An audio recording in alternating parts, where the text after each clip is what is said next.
video qo'ydim. Instagramdan videosini tsiplenani o'zida ko'rsatib berdim. Ko'pchilik yozib tashlabdi, chiqmaydi tsiplenani o'zida imtihondagi mashinalar eski deb. Mana o'sha sizlar so'ragan ruchnoy tormozni hozir ko'rsatib beraman endi. Mana xuddi shunaqa startdan yuramiz. Orqa balon o'tadi. Поворотni o'chirdik. Peshobodda bitta to'xtab ketamiz. 3 sekund. Mana tsiplenani o'zida yuryapmiz.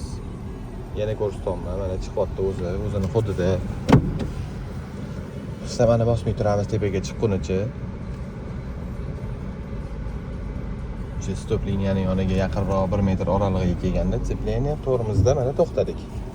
Tormozni qo'yvormasdan turib, ruchnoy tormozni tortamiz oxirigacha. Ro'sta nimaga sizlarga ruchnoyda qilmaylar deyapman, ayollar, qizlar ko'pchilik bu ruchnoy tormozni tushirishga qiynaladi buni keyin. Ko'pilti ruchnoy shunaqa neudobniy. Qiyin bo'ladi buni tushirish. Shuning uchun tsiplenani o'zi o'rgatdim. Mayli endi. Tormozni mana qo'yib yubordik. Mashina joyida turibdi. Xuddi shunaqa tsiplenani o'zini sekin bo'shatib, yarmigacha olib kelasizlar. Baribir mashina titragan holatga keladi. Ruchnoy tortilgandan keyin mashina orqasi cho'kadi ozgina. Cho'kkandan keyin oyoq gazda turadi. Gazni bosib turib, ruchnoy tormozni tushirsanglar, gaz bilan mana chiqib ketamiz endi.